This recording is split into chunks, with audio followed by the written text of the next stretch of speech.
पाकिस्तानी कौम को फतह मुबारक हो। वो इंडिया जो राफेल तैयारों के तकब्बुर और ताकत के नशे में पाकिस्तान से बातचीत के लिए तैयार न था और सबक सिखाने की धमकियां दे रहा था, अब भीगी बिल्ली बना हुआ है। पाकिस्तान के तबाहकुन हमलों ने भारत को घुटने टेकने पर मजबूर कर दिया। भारत जो बड़ी बड़ी हाँक रहा था, आखिरकार जंगबंदी पर मजबूर हो गया।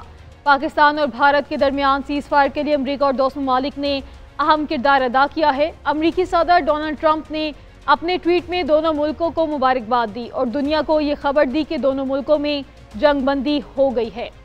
इस जंगबंदी के बावजूद पाकिस्तान ने वाज़ेह कर दिया है कि अगर भारत ने सीज़ फायर की खिलाफ वर्जी की तो उसे भरपूर और सख्त जवाब दिया जाएगा।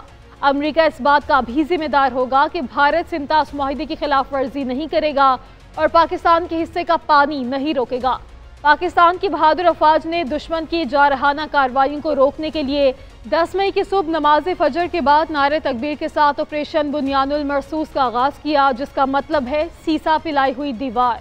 पाकिस्तानी JF-17 थंडर्स, फतह मिसाइल और पाकिस्तान के ड्रोन्स भारत को चीरते हुए उसकी अहम तनसीबात पर क़यामत बनकर टूट पड़े।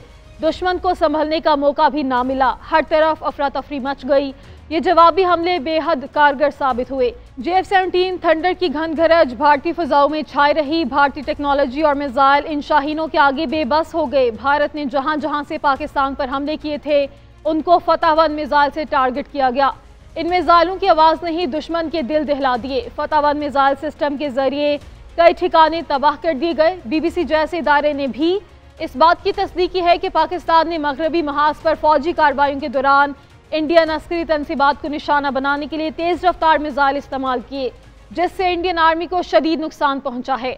इंडियन फौज की कर्नल सूफिया के मुताबिक पाकिस्तान ने UCAP ड्रोन्स, लॉन्ग रेंज हथियार, गोला बारूद और जंगी तैयारों का इस्तेमाल करके इंडियन फौजी इंफ्रास्ट्रक्चर को निशाना बनाया। हमला वो है जिसका दुश्मन भी एतराफ़ करे। भारतीय फौज ने इस बात को भी मान लिया है कि पाकिस्तान के हमलों से उधमपुर, पठानकोट, आदमपुर, भटिंडा जैसे एयर स्टेशन को नुकसान पहुंचा है। पाकिस्तान ने श्रीनगर, ओंतीपुर, उधमपुर में इंडियन फ़ज़ाइक एयरबेस को भी तबाह कर दिया।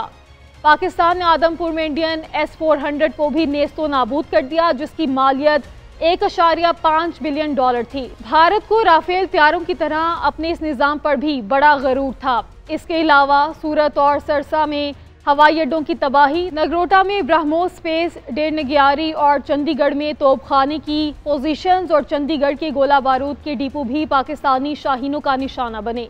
भारतीय फौज ने पाकिस्तान की जानिब से ताबड़तोड़ हमलों के नतीजे में नुकसान के तराफ करते हुए कहा है कि पाकिस्तान ने पंजाब में फ़ज़ाई अड्डे को निशाना बनाने के लिए तेज़ रफ्तार मिसाइल का इस्तेमाल किया, जिसे इंडिया ना रोक सका। पाकिस्तान ने 26 मकामात पर फ़ज़ाई हमले किए, जिससे भारतीय फ़ौजी अड्डों पर मौजूद साजो सामान और अमले को नुकसान पहुंचा।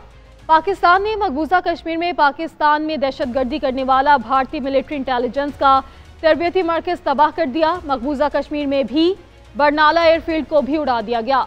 भिम्बर गली में ब्रिगेड हेडक्वार्टर्स भी जवाबी कार्रवाई का निशाना बना। पाकिस्तान की तोपों ने भारतीय तोपों को हमेशा के लिए खामोश कर दिया है। मुतअद्दिद भारतीय पोस्ट को तबाह कर दिया गया। रप्तान वाली post, Dana post, Khwaja Beg complex और रंग कंटोयर पोस्ट मुकम्मल तबाह कर दी गई। भारतीय मीडिया भी एतराफ़ करने पर मजबूर हो गया है कि पाकिस्तान की जानिब से भारत में 26 अहदाफ को निशाना बनाया गया।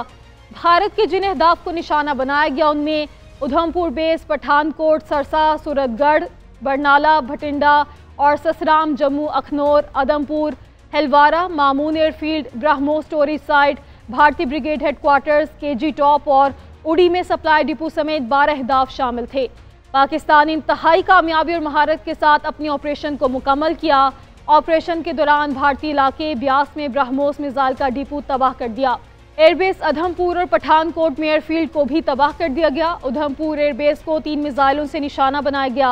पाकिस्तान की जानिब से आदमपुर एयरफील्ड को भी तबाह कर दिया गया। आदमपुर एयरफील्ड से पाकिस्तान, अमृतसर और अफगानिस्तान पर मिसाइल दागे गए थे। भारतीय आर्टिलरी गन पोजीशन, देहरनगियारी, ब्रिगेड हेडक्वार्टर्स की KG टॉप और सप्लाई डिपो उड़ी को भी तबाह कर दिया गया। भारतीय मीडिया ने सरसा एयरफील्ड की तबाही की तस्दीक की है। भारतीय पंजाब के इलाके भटिंडा से पाकिस्तान पर हमला करने वाले भटिंडा एयरफील्ड को भी तबाह कर दिया गया है। पाकिस्तान की जवाबी कार्रवाई में हलवारा, मामून, अखनौर और जम्मू एयरफील्ड को भी निशाने इबरत बना दिया गया है।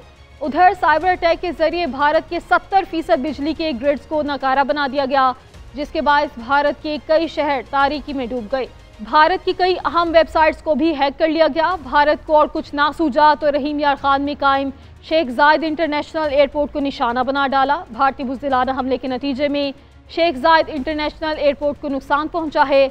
इस एयरपोर्ट को निशाना बनाने का मकसद पाकिस्तान और मुत्तहिदा अरब अमारात की दोस्ती की अलामत को निशाना बनाना था। ये एयरपोर्ट 1993 में तामीर किया गया था। इसका नाम शेख जायद बिन सुल्तान अल नहान के नाम पे रखा गया। पाकिस्तान के जवाबी इक़दाम से कबल भारत अमेरिका समेत किसी मुल्क की मुज़ाकरात की तजवीज़ और अमन की अपील को मानने के लिए तैयार नहीं था, लेकिन भारी नुकसान उठाने के बाद जंगबंदी मोदी सरकार की मजबूरी बन गई। अगर वो सीज़ फायर ना करता तो पाकिस्तान के शेरों के हाथों मजीद धोलाई होती। पाकिस्तान को बहरहाल दुश्मन से चौकस रहने की ज़रूरत है। भारत अगर अपनी जारहियत से बाज नहीं आता तो हमें भारत को दोबारा सबक सिखाने के लिए तैयार रहना चाहिए।